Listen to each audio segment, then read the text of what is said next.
앞뒤 좌우를 향해서 매일 그리스도. 오늘 찬양이 하나님의 사람아 은혜 안에 강하라 그랬죠. 한번 인사했으면 좋겠습니다. 은혜 받으시기 바랍니다.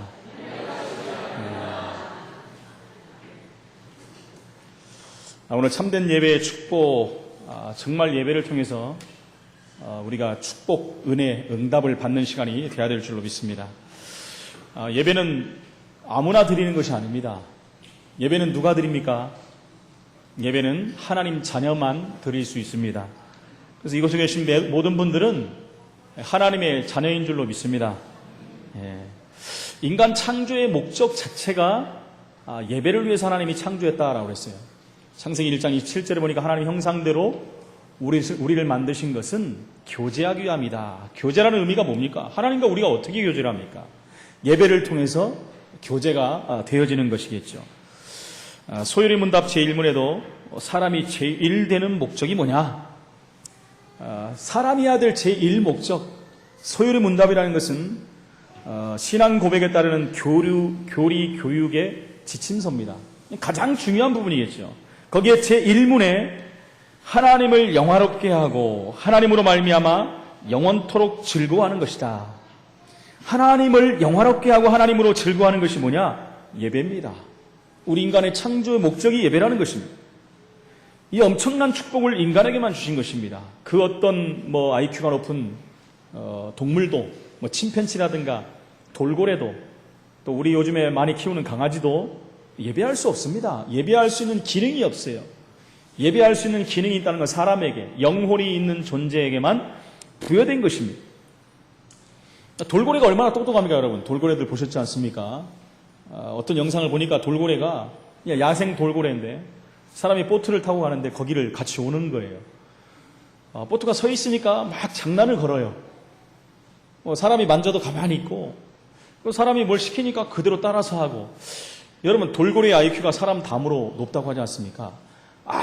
아무리 돌고래가 IQ가 높아도 서울 대공원에서 돌고래 쇼하는 걸 몇 번 봤거든요. 정말 똑똑하더라고요. 근데 돌고래가 예배를 드렸다라고 들어본 적이 한 번도 없습니다. 그렇죠? 침팬지라든가 원숭이 얼마나 똑똑합니까? 앵무새가 사람을 따라서 얼마나 많이 합니까? 그러나 따라서 할 뿐이지 예배를 드릴 수가 없어요. 인간에게만 예배를 드릴 수 있는 기능이 부여된 것입니다. 이 엄청난 축복을 인간에게 주셨는데 창세기 3장 사건으로 말미암아 이 응답을 놓쳐버린 것입니다. 최고의 축복을 놓쳐버린 것이에요. 예배할 수 있는 기능이 상실돼 버린 거예요. 기능이 상실됐는데 기능이 본능이 남아있기 때문에 예배하려고 하는 습성이 있는 것입니다. 그래서 예배를 하는데 하나님께 드려지는 예배가 아니라 결국은 다른 대상에게 경배하는 그런 존재로 바뀌어버린 것입니다. 요한복음 8장 44절에 보니까 우리의 신분이 바뀌었어요. 너희 아비 마귀라고 성경은 말하고 있습니다. 너희 아비 마귀가 누구에게 예배를 드리겠습니까? 마귀에게. 에베소 2장 2절에 보니까 그때 너희가 세상의 풍조를 따르고 공중의 권세 잡은 자를 쫓았다. 권세 잡은 자, 공중 권세 잡은 사단에게 경배하는 자가 됐다는 것입니다. 고린도전서 10장 20절에 보니까 그래서 제사하는 것은 귀신에게 드리는 것이다 라고 성경은 말하고 있습니다. 그 제사를 받는 존재가 누굽니까? 고린도후서 4장 4절에 보니까 세상 임금이다, 세상 신이다 라고 요한복음 16장 11절에 표현하고 있습니다. 여러분, 이 존재에게 지금 예배를 드리고 있다는 거예요. 근데 그들이 사단이고 귀신이란 존재를 아는 사람들이 예배를 거기에다가 드리는 사람이 어디 있겠습니까? 사단은 포장하고 속이는 것입니다. 어떻게 해요? 제사라는 것으로, 고사라는 것으로 어떤 모양을 갖추기도 하고 어떤 대상을 향해서 만들어 놓고 거기에 경배를 하게 만든 것입니다. 그런데요, 그 형상을 만들어 놓고 거기에 경배드리는 모든 것들이 사실은요, 사단에게 돌아가는 것이다. 성경은 그렇게 말하고 있습니다. 그래서 출애굽기에 보니까 하나님께서는 명하는 것 중에 가장 첫 번째, 두 번째가 뭡니까? 여호와의 이름을 망령되게 일컫지 말라. 두 번째가 뭡니까? 하늘에 있는 것이나 땅에 있는 것, 또 물속에 있는 모든 것의 형상을 만들지 말고 그곳에 절하지 마라. 분명히 성경은 말하고 있습니다. 그 다음에 무엇을 가려서 어떤 대상은 괜찮고 이런 말이 없습니다. 성경에는 절대 하지 마라고 말하고 있습니다. 근데 하나님 떠난 모든 인간들은 그것들에게 절을 하고 경배를 하고 예배를 하고 제사를 하고 있다는 것입니다. 시작부터 잘못된 것이죠. 하나님은 그것을 원하는 것이 아닙니다. 원래 인간은 하나님께 예배하게 그렇게 만든 건데 하나님 떠나버리니까 다른 대상에게 예배를 하고 있다는 거예요. 그 이유가 뭡니까? 창세기 3장에 나오는 하나님의 말씀을 놓친 것입니다. 여러분, 말씀을 놓쳤다는 건 뭡니까? 예배를 실패했다는 거예요. 저와 여러분이 오늘 예배드리는 시간에 정말 예배에 성공하는 자가 돼야 돼요. 예배 성공한다는 건 말씀을 붙잡아야 되는 것입니다. 말씀을 붙잡는 것은 예배에 성공하는 인생이 되는 것입니다. 아담과 하와가 하나님의 말씀을 놓쳤을 때 결국은 그 인생이 실패가 된 것입니다. 말씀을 놓쳤다는 것은 예배를 실패한 거 아니겠습니까? 하나님과 교제하면서 하나님 주신 말씀이에요. 그걸 놓친 것입니다. 결국 그 인생은 불신자 6가지 상태 시간표 속으로 들어가서 시간표대로 망하는 인생이 돼버린 거예요. 여러분, 정도와 시간표의 차이는 있지만 모두가 불신자 6가지 상태로 다 들어가는 것입니다. 하나님 떠난 인생은요, 신분 자체가 변해버린 거예요. 아까 말씀드린 같이 너희 아비 마귀, 신분이 그렇게 무서운 신분이 된 거예요. 그래서 어쩔 수 없이 운명과 사주팔자에 묶이는 삶이 되는 거예요.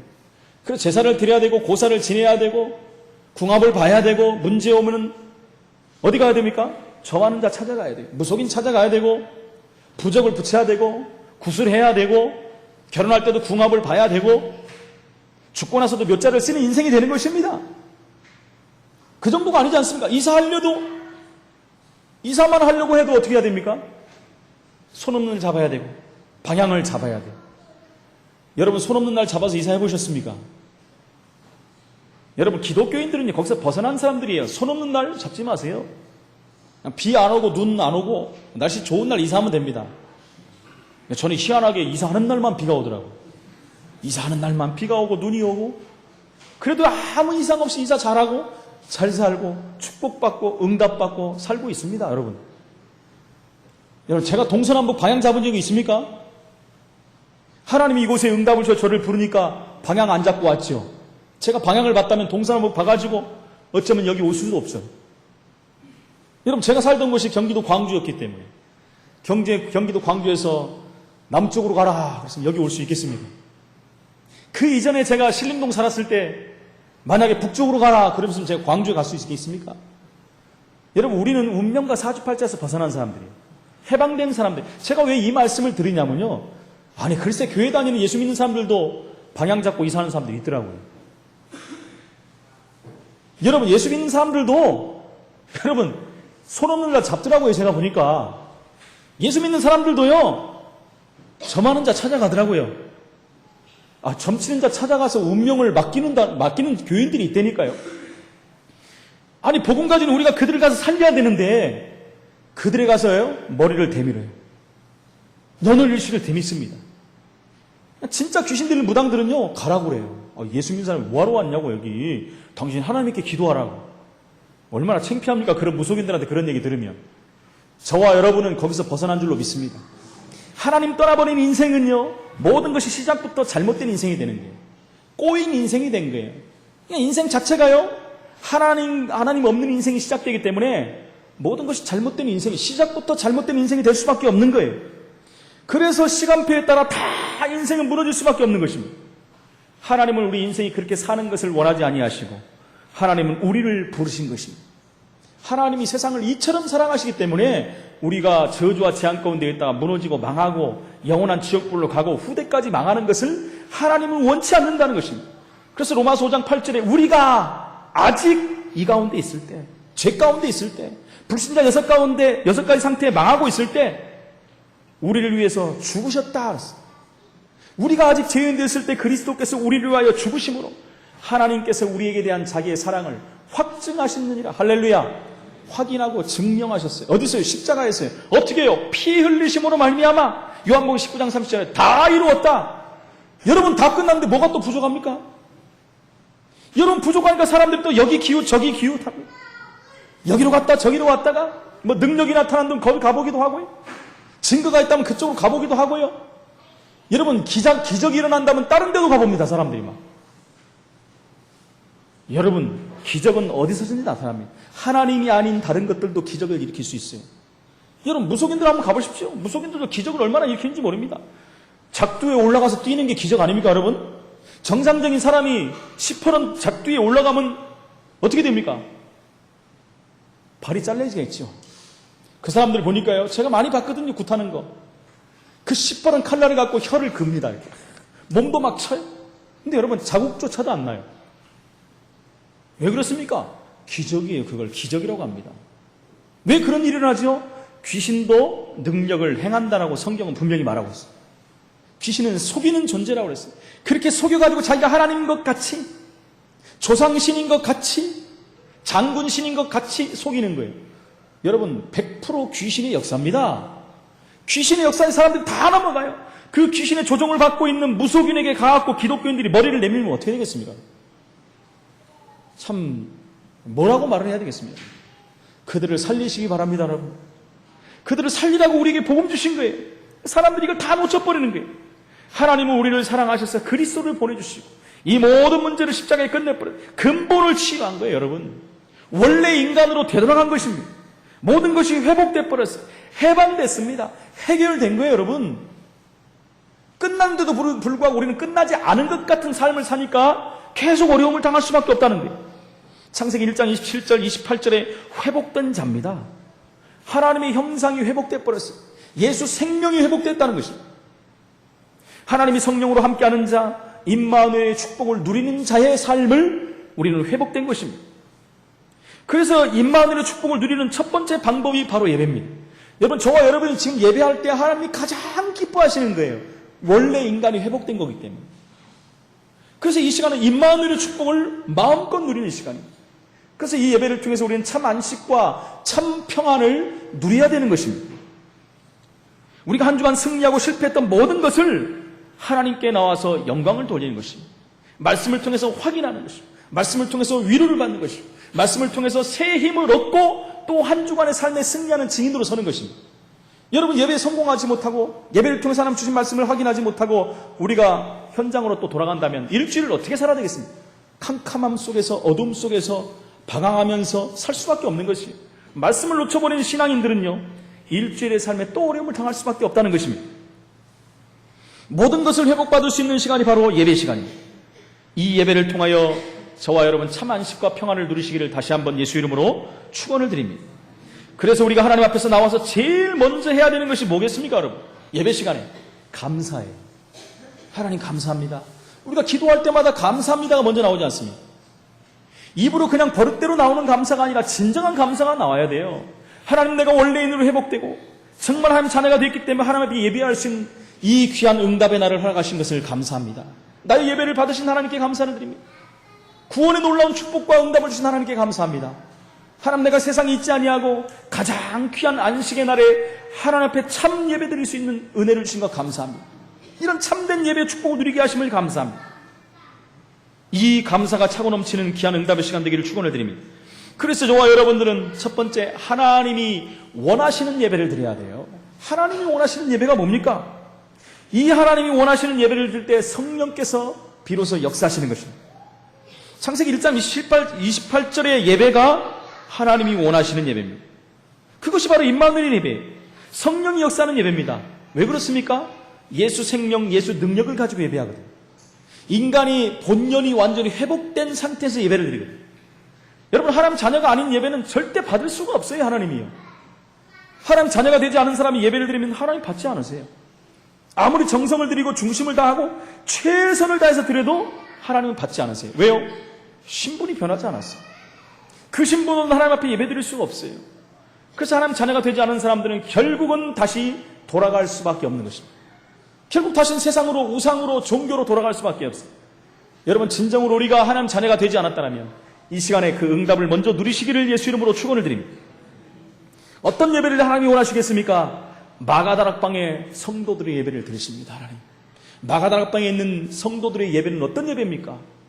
그들의 예배는 하나님이 언약을 붙잡고 예배드렸어요. 예수가 그리스도라는 고백을 가지고 예배를 드렸습니다. 그들이 예배드린 그 현장은 가장 위험하고 어려운 현장입니다. 어쩌면 목숨을 내놓을 수도 있는 현장이에요. 그들은 그런데 그 당시에 교권에게 대항할 힘이 하나도 없던 사람들이었어요. 가장 연약하고 부족한 사람들이었지만 그들은 하나님 신 언약을 붙잡고 하나님 앞에서 예배하는 자들이었다는 것입니다. 예루살렘을 떠나지 말고 내가 너에게 약속한 것을 기다려라. 몇 날이 못되어 내가 성령으로 너희에게 역사하리라. 오직 성령이 너희에게 마시면 너희가 권능을 받고 예루살렘과 온 유대와 사마리아와 땅끝까지 이르러 내 증인이 되리라. 그것 붙잡고 예배하라는 것입니다. 그들이 마가다락방에 모였습니다. 120명이 모였어요, 여러분.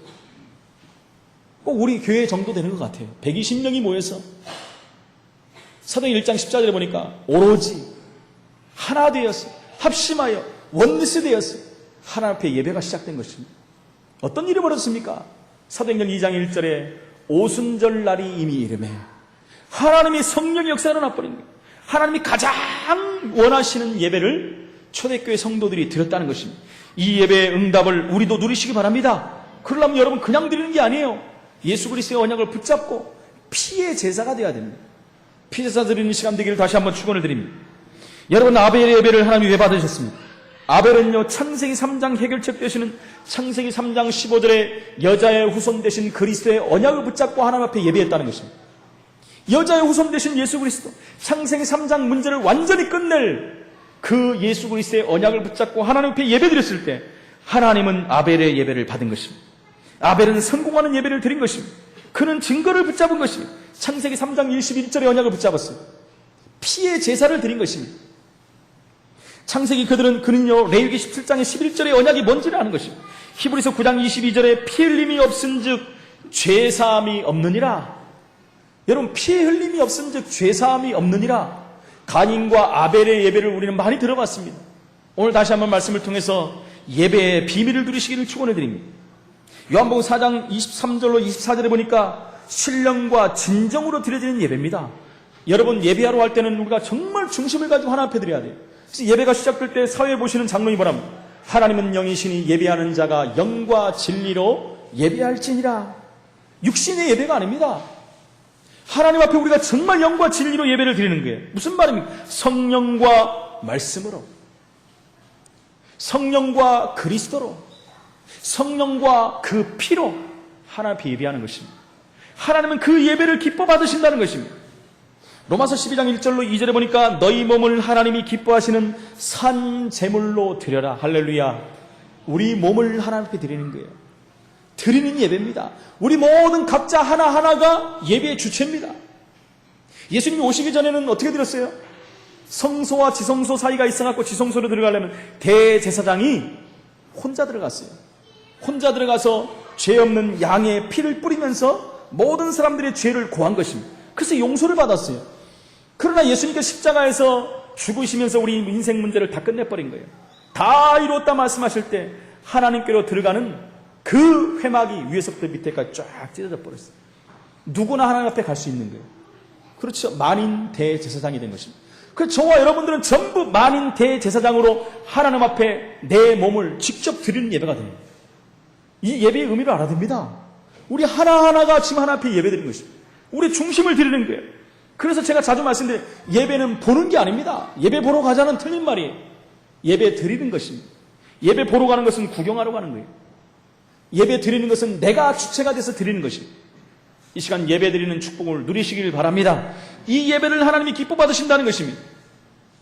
요한복음 1장 12절에 보니까 종교적인 예배가 아닙니다. 어떤 예배입니까? 하나님의 자녀된 권세를 가지고 예배하는 거예요.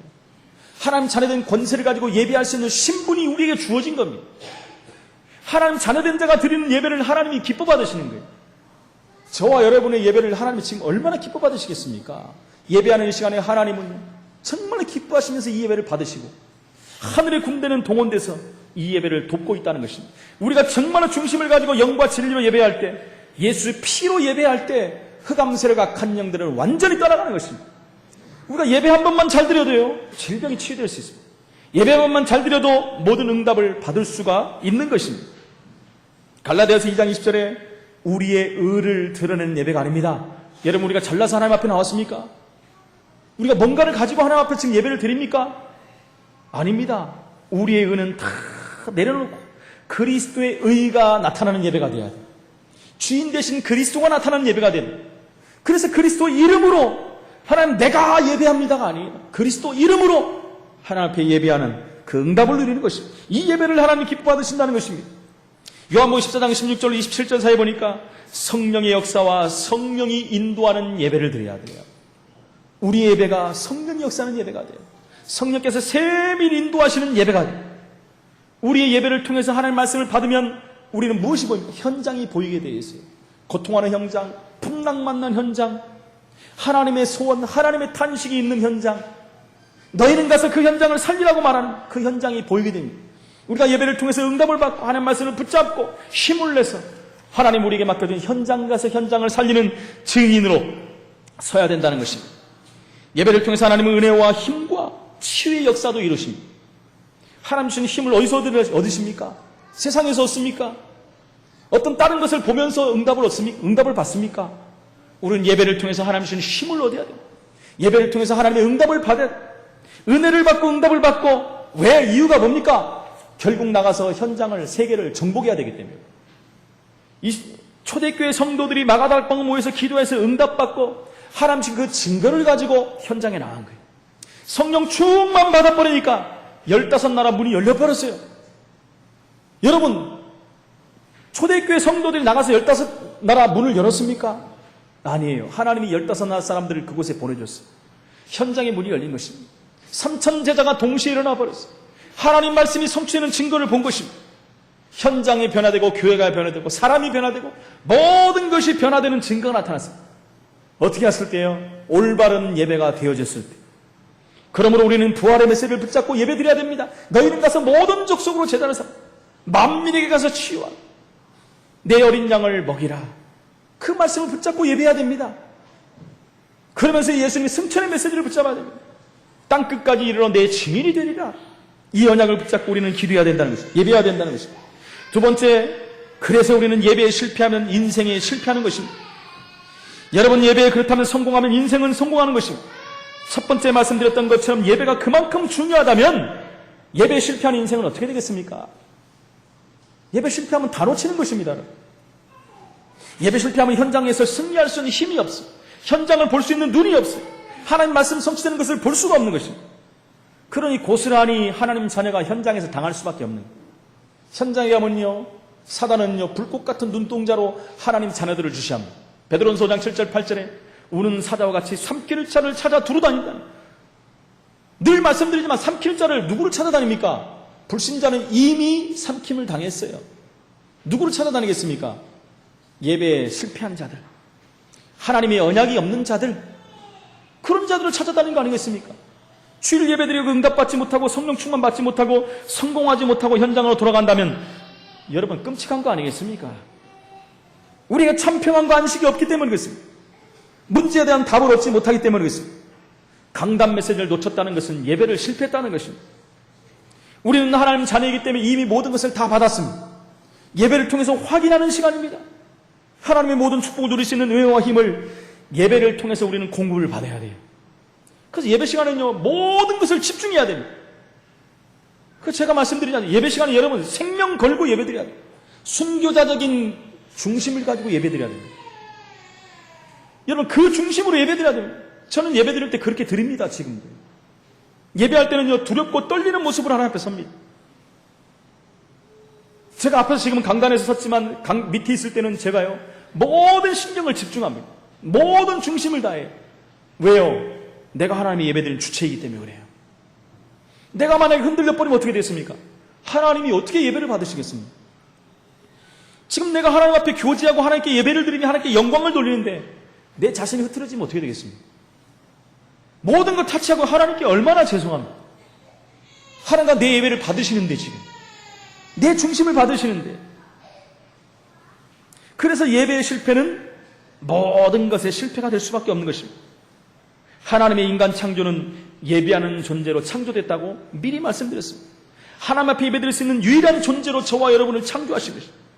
예배를 통해 받은 은혜를 가지고 우리는 창세기 1장 28절을 누리는 것입니다. 그 응답을 가지고 생육하고 번성하고 충만하고 정복하고 다스리는 인생을 살아야 돼요. 여러분, 창세기 1장 27절에 그 언약이 우리에게 회복이 되어버렸어요. 그러면 교제가 마땅히 돼야 돼요. 응답받는 예배가 돼야 돼요. 성공하는 예배가 돼야 돼요. 그 증거를 가지고 28절의 축복을 현장 가서 누리는 것입니다. 그게 안 돼버리면요, 생육하고 번성하고 충만한 것밖에 없어요. 정복하고 다스림을 할 수가 없는 거예요. 그러면 동물 수준이잖아요. 하나님은 동물을 창조하고서나고도 뭐라고 했습니까? 생육하고 번성하고 충만하라고 그랬어요. 인간에게는요, 두 가지를 더 준 것입니다. 뭐라고요? 정복하고 다스려라. 예배 성공한 자들이 이 축복을 누리시는 것입니다. 그래서 기독교인들이 모든 분야 가서 정복해야 돼요. 우리 랩런트들이 앞으로 모든 분야에 서서 정치권에 가서도 정복해야 되고, 경제에도 정복해야 되고, 학문도 정복해야 되고, 운동도 정복해야 되고, 모든 과학 분야, 모든 분야 가서 정복하는 자들이 돼야 돼요. 그것이 성경적인 삶이에요. 그러지 않습니까? 우리 기독교인들이 늘 남의 눈치나 보고, 늘 실패하고, 늘 헷갈리고, 늘 어려우면 어떻게 되겠습니까, 여러분? 기독교인들이 가는 곳이 다 살아나버려야 돼요. 복음 가진 자들이 가는 곳에 모든 흑암샘이 무너져 버려야 돼요. 어느 정도의 문화가 바뀌어버려야 돼요. 흑암 문화가 완전히 바뀌어버려야 돼요. 우상 문화가 완전히 바뀌어야 돼요. 귀신 문화가 완전히 떠나가 버려야 돼요. 그렇지요? 저주받는 고통의 흑암 경제가 무너져 버려야 돼요. 기독교인들이 가는 곳에 그런 응답의 문이 열려야 된다는 것입니다. 우리가 그 응답을 누리고 우리 후대들에게 전달돼서 반드시 그날이 와야 될 줄로 믿습니다. 사단은요, 너무나도 이 사실들을 알기 때문에 어떻게 해서든지 저와 여러분의 예배를 실패시킵니다. 절대 예배하지 못하게 만듭니다. 몇 주 전에 말씀드렸지 않습니까? 마귀는 그래서 가장 좋은 거를 가지고 우리를 시험합니다. 마태복음 4장 1절로 11절에 예수님이 시험 받으시는 장면이 나오지 않습니까? 그 장면에서 사실은 이것저것 다 있지만 가장 궁극적인 사단의 목적, 마귀의 목적은 경배 대상을 바꾸는 거예요. 뭐라고 했습니까? 가장 높은 곳에 가서 전 세계를 보게 만들었어요. 내게 한 번만 무릎 꿇으면 이 모든 것을 내게 주겠다. 여러분, 경배 대상인 예수님께 흥정을 합니다, 사단이. 어떤 거 가지고요? 최고 좋은 것으로 전 세계를 보여주면서. 여러분, 예수님께도 이렇게 사단은 도전했어요. 경배 대상인 예수님께도 도전했다는 것입니다. 저와 여러분에게도 사단은 도전합니다. 계속해서 도전해요. 세상 것, 육신의 것들, 가장 좋은 것으로 우리를 유혹하고 헷갈리게 만듭니다. 그래서 사단은 뭐라고 하면 한 번만이라는 단어를 쓰기. 한 번만 빠져라. 그렇지? 365일 52주 예배드리는데 한 번만 빠지고 세상에 한번 가봐라. 얼마나 재밌는지 아니. 사실 재밌어요, 가면. 그죠? 안 재밌습니까? 저는 재밌던데. 목사라 뭐 또 재밌다고. 재밌는 건 재밌는 거잖아요. 그래서 제가 예배 빠지고 했다는 건 아닙니다. 세상 것들이 얼마나 좋습니까? 즐겁고 하나님이 또 그 기능, 그것을 누리라고 만든 거예요. 근데 예배를 빠지고 그 기능을 누려버리면 문제가 온다는 것이죠. 지난주에 안식에 대해서 말씀드렸지 않습니까? 참 안식이라는 것, 세상에서 얻는 것이 아니라 예배를 통해서 얻는 것입니다. 가장 귀한 것이 예배가 돼야 돼요. 한 번만이라는 건 허용되는 게, 사단은 달콤하게 유혹합니다. 야, 이거 한 번 빠지면 어떤 일이 벌어지는지 아느냐? 그냥 한 번 넘어가. 이런 일들이 벌어지는 거예요. 여러분, 보이지 않기 때문에 사람들은 다 속아 넘어갑니다. 이 영적인 부분이기 때문에 다 놓치고 나서 깨닫는다는 것입니다. 절대로 허용하지 마시기 바랍니다.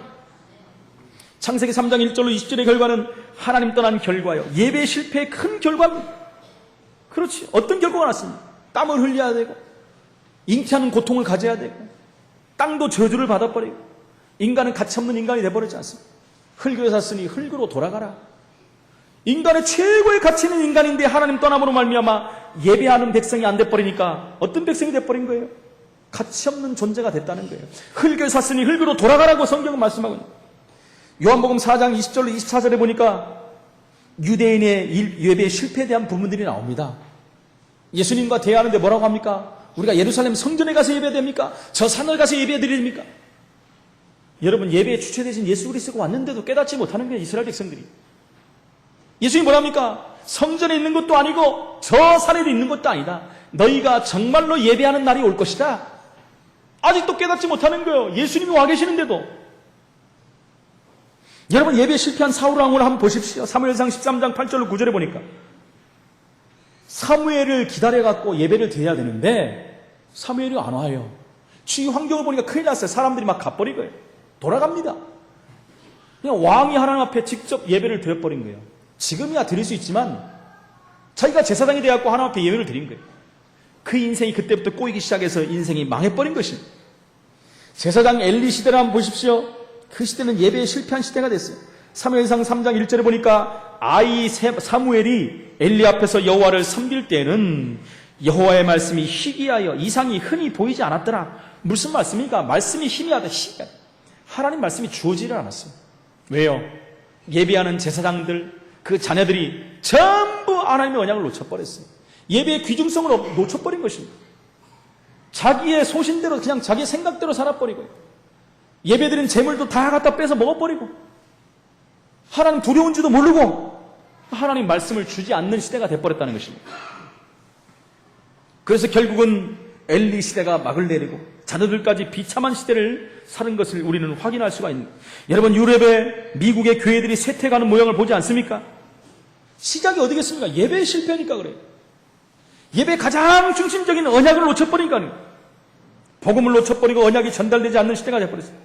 여러분, 수많은 유명한 신학자들이 세워진 것이 유럽입니다. 명설교가가 세워지고 좋은 교회들이 세워진 유럽이 지금 어떻게 됐습니까? 유럽이 공동화되고 있습니다. 교회들이 술집에 팔리고, 교회들이 여러분 이슬람교의 성전이 되고 있고 전이 되어버리고 있고, 교회들이 완전히 무너지는 그런 시대가 되어버렸습니다.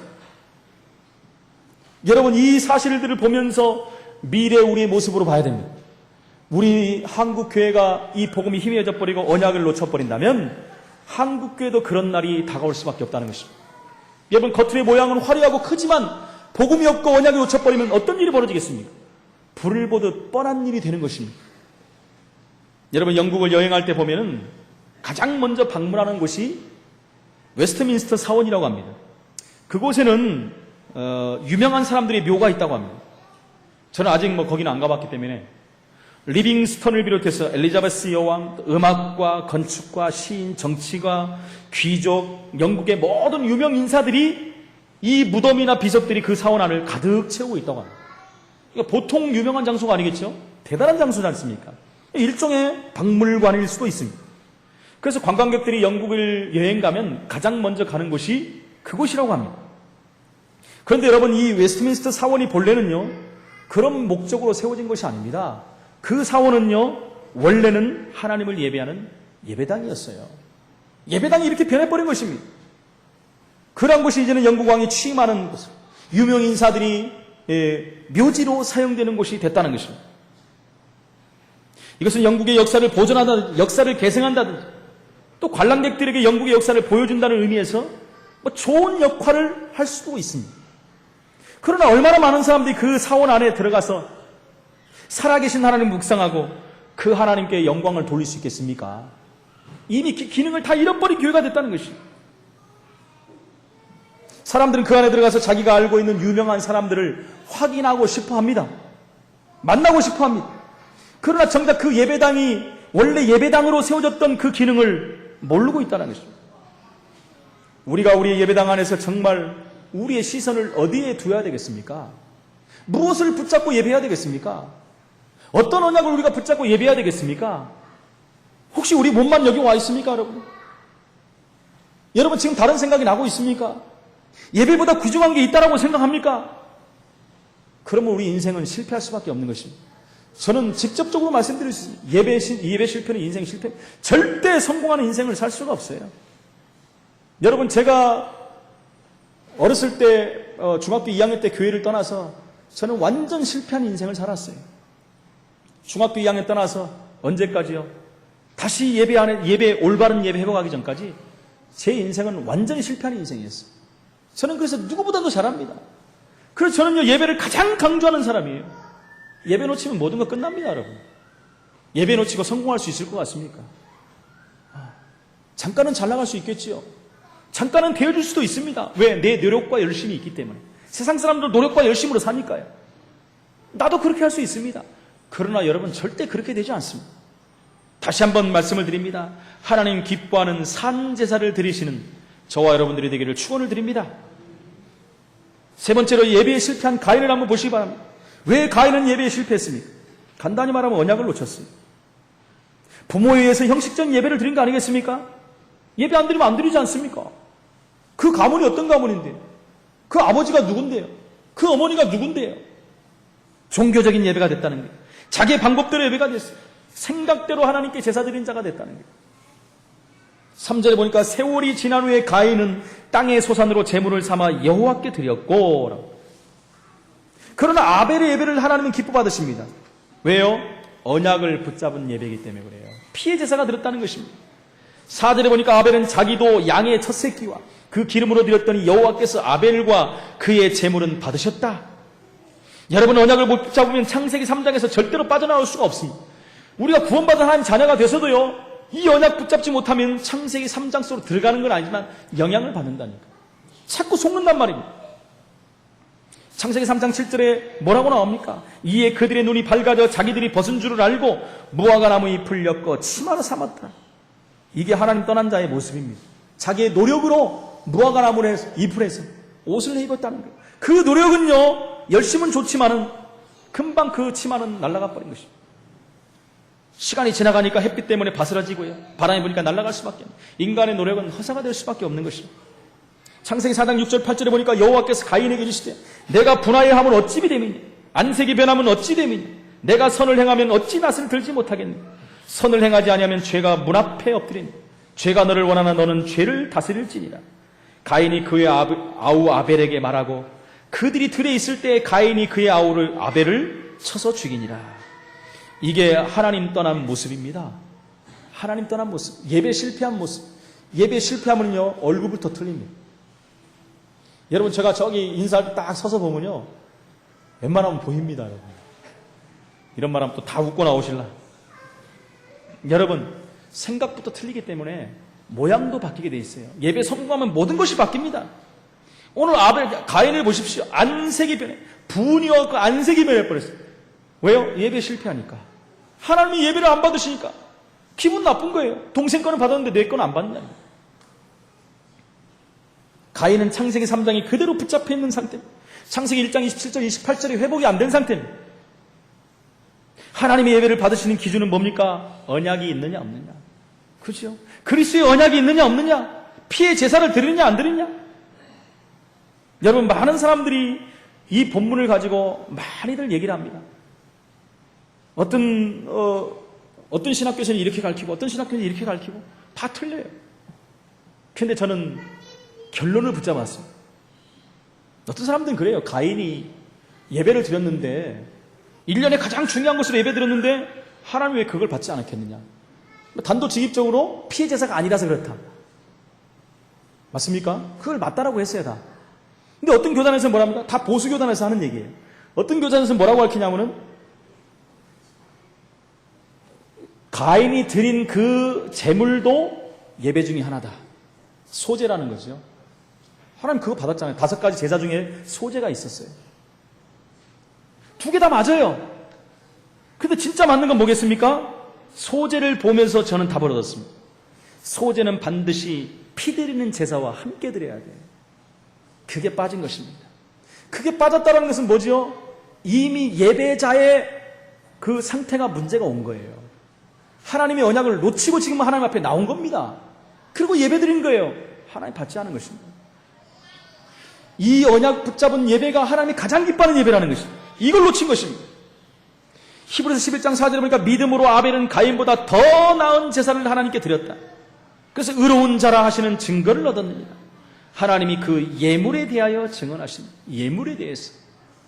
피가 빠진 소제, 예배는 예배인데 언약이 빠진 예배, 하나님 받지 않은 것입니다. 결론적으로 말씀드립니다. 우리 생애에 있어서 가장 우선적이고 가장 중요하고 가장 감사해야 하는 시간이 예배 시간입니다. 그래서 예배 실패는요, 여러분, 후손까지 실패하게 돼 있는 거예요. 예배 실패니까 후손들이 다 실패해버려요. 예배 승리는 내 개인만 승리하는 것이 아니라 한 주간 삶이 승리하는 것이고 우리의 후손들까지 승리하는 삶으로 연결되는 것입니다. 세계복음화의 축복을 누리는 시간이 그래서 예배입니다. 예배부터 이게 시작되는 거예요. 여러분, 구호로 끝나는 게 아니라요. 우리가 언약 안에 예배를 성공한다면 세계복음화는 당겨지게 돼 있는 것입니다. 예배할 때 우리는 하나님 우리에게 주신 말씀을 붙잡아야 돼요. 주신 말씀, 은혜 받은 거 붙잡아야 돼요. 내가 깨달은 부분들을 붙잡아야 돼요. 적용하고 실천한 거 붙잡아야 돼요. 내게 주신 말씀을 붙잡고 현장으로 가야 돼요. 은혜 받고 나가는 순간 다 잃어버리면 안 됩니다. 한 가지라도 잡고 현장으로 가야 돼요. 일주일 동안 우리가 그 말씀을 붙잡고 생각하는 겁니다. 그게 기도예요. 내 있는 현장에서 기도하는 겁니다. 현장을 확인하는 것입니다. 그럴 때 말씀이 보이고 기도가 되어지는 응답을 누리고, 그렇게 이것이 쌓이기 시작하면 정복의 축복을 누릴 수가 있다는 것입니다. 그렇기 때문에 저와 여러분들은 소홀히 예배를 드리지 말아야 돼요. 우리의 정성과 중심을 다해서 예배해야 돼요. 시편 100편 4절에 보니까 감사함으로 그 문에 들어가며 찬송함으로 그 궁정에 들어가서 그에게 감사하며 그 이름을 송축할지어다. 할렐루야. 여러분 무슨 말합니까? 그 궁정에 들어가는 심정으로. 제가 자주 말씀드린 예배할 때 박근혜 대통령이 부르면 어떻게 갑니까? 모든 거 다 달라지잖아요. 우리는 하나님 앞에 나오는 그 모든 것이 다 달라지지 않겠습니까? 히브리서 4장 16절에 보니까 그러므로 우리는 긍휼하심을 받고 때를 따라 돕는 은혜를 얻기 위해서 은혜의 보좌 앞에 담대히 나올지어다. 하나님 앞에 나오는데 주저주저 하지 마시기 바랍니다. 하나님 앞에 나오고 주저주저 한다는 건 뭐 문제가 생긴 거예요. 담대히 나가서 하나님께 예배하고 간구하고 찬양하고 하는 것이죠. 그리고 자녀가 부모님 앞에 나오는데 뭐 삐쭉삐쭉하고 평소와 다르다면 뭐 문제가 생긴 거예요. 그렇죠? 문제가 생긴 게 분명합니다. 하나님 앞에 나오는데 헷갈리고 꼭 가야 되나 따져야 되나 이러면 분명히 문제가 온 겁니다. 로마서 12장 1절에 보니까 그러므로 형제들아 내가 하나님의 모든 자비하심으로 너희를 권하노니 너희 몸을 하나님이 기뻐하시는 거룩한 산 제물로 드리라. 이는 너희가 드릴 영적 예배니라. 할렐루야. 우리 몸을 드리는 것이 예배라고 그랬어요. 그래서 예배될 때는 여러분 정신 차리고 드려야 돼요. 여러분 요한 웨슬레 목사님이 굉장히 친절하시고 인자하신 목사님. 그러나 설교 시간만큼은요 굉장히 엄격하셨어요. 굉장히 엄격해요. 예배 시간에 목사님께서 설교를 하고 있는데 교인들 중에서 몇 명이 이렇게 졸고 계시더래요. 입신을 하셨는지 하여튼 졸고 계셨다는 거예요. 그래서 목사님이 그걸 보시면서 어떤 분이 볼까 입을 벌리고 아예 그냥 뭐 주무시는 분, 누워서 주무시는 분. 그래서요 목사님이 설교를 하다가 너무너무 안타까워가지고 뭐라고 했겠습니까? 갑자기 소리를 질렀다 그래요. 뭐라고 질렀겠어요 여러분? 불이야! 그랬더니 여러분 예배 드리는데 불이야! 졸다가 어떤 일이 벌어졌으면 막 하들딱 일어나갖고 뛰어가더래요. 사람들이 다 웃고 난리가 난 것입니다. 누가 일어났겠습니까? 졸던 모든 사람들이. 얼마나 창피했겠어요. 그래서 이제 아니 목사님 어디 불이 났는데 불이 났다고 그렇게 그런 말씀하십니까? 웨슬레 목사님이 뭐라 그랬냐면 지옥에 불이 났습니다. 지옥에 불이 났다는 거예요. 여러분 예배 시간이 얼마나 중요합니까? 이 예배를 놓쳐버리면 안 된다는 그 의미로 지금 목사님이 말한 거예요. 저와 여러분요 가장 중요한 참된 예배의 축복을 누려야 됩니다. 예배는요 드려도 되고 안 드려도 되는 선택상이 아닙니다. 예배는 필수입니다. 우리에게 주어진 최고의 축복입니다. 이 축복을 누리는 것이 신앙생활이에요. 이 응답을 사실적으로 누리고 예배 성공, 인생 성공, 세계복마의 놀라운 역사를 이루는 자 우리 모든 성함 식구들 되시기를 예수 이름으로 축원을 드립니다. 살아계신 하나님 은혜를 감사합니다. 예배할 수 있는 신분과 축복을 우리에게 허락하시고 우리를 예배자로 부르시며 하나님은 원하시는 예배, 성공하는 예배 드릴 수 있도록 우리를 부르신 하나님께 감사를 드립니다. 우리 인생의 가장 중요한 예배의 비밀을 놓치지 않게 하시고 한 번 예배드리는 그 응답이 평생 가는 응답 속으로 들어갈 수 있도록 성령으로 역사하여 주옵소서. 오늘도 주신 말씀을 확인하며 그 말씀을 붙잡고 우리의 삶 현장으로 들어가 응답 성취의 축복을 드리는 한 주간의 삶을 살 수 있도록 성령으로 역사하여 주옵소서. 주 예수 그리스도 이름으로 기도합나이다. 아멘.